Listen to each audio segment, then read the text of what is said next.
Hello, আসসালামু আলাইকুম। সবাই কেমন আছেন? আলহামদুলিল্লাহ আমরা ভালো আছি। একটা প্যান চুলার উপরে দিয়ে পরিমাণ মতন সরষের তেল দিয়ে দিলাম, শুকনা মরিচ কতগুলো মচমচ করে তেলের উপর ভাইজে নিলাম, মাছ দিয়ে দিলাম 2 পিস আর বরবটি দিয়ে দেবো। আজকে কি রান্না করব? আজকে আমি রান্না করব না, বরবটি ভর্তা বানাবো।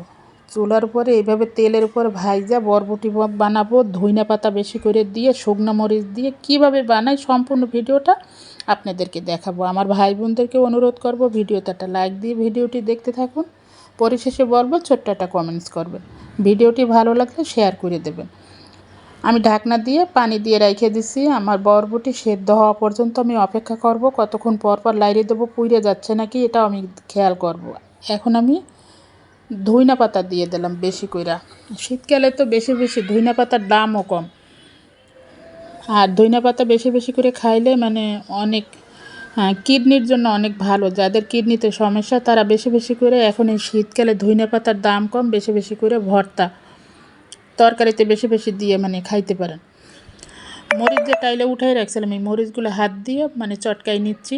হাতে আর কি মাখা ভর্তা বানাবো। হাতে মাখা ভর্তা মজা বেশি। পাটায় ভর্তা বাড়তে পারেন, সমস্যা নেই। আমি হাতে আজকে মানে মাখাইয়ে ভর্তাটা করব কাঁচা সর্ষের তেল দিয়ে। অনেক মজা হয়। আর সর্ষের তেল দিয়ে তো ওই যে বরবটি আর মাছ ভাজি করছি দেখলেন তো। হালকা একটু পানিও দিছি। পানিটা টানার পরে আমি যে ধইনা পাতা দিয়ে দিলাম, ধইনা পাতা হালকা একটু মানে সতে করে নিছি, মানে হালকা একটু ভাইজে নিছি। আর মাছের কাটা কিন্তু মানে সাংঘাতিক, এটা কিন্তু ভালোভাবে বাইছে নেওয়া লাগবে।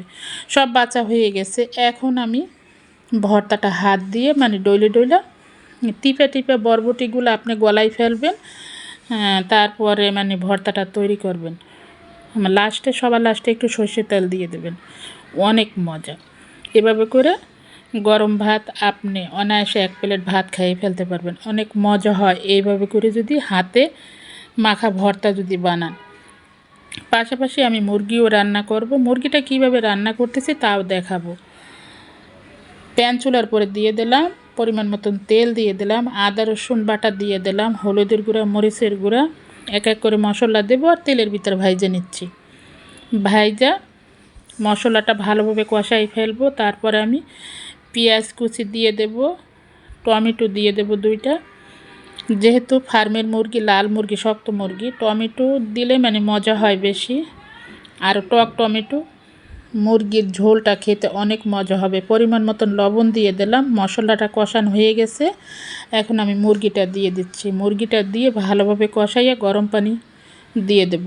এই পানিটা টানা হয়ে গেলে আবারও পানি দিয়ে তারপরে ফাইনাল পানি দিয়ে আলু দিয়ে দেব। ফাইনাল পানি দেওয়ার আগে আলু দিয়ে আমার মাংসটা অলরেডি হয়ে গেছে। কালারটা দেখছেন অসাধারণ। ভর্তা এবং মুরগির ঝোল, মানে মুরগি রান্না করছি ঝোল ঝোল করে, অনেক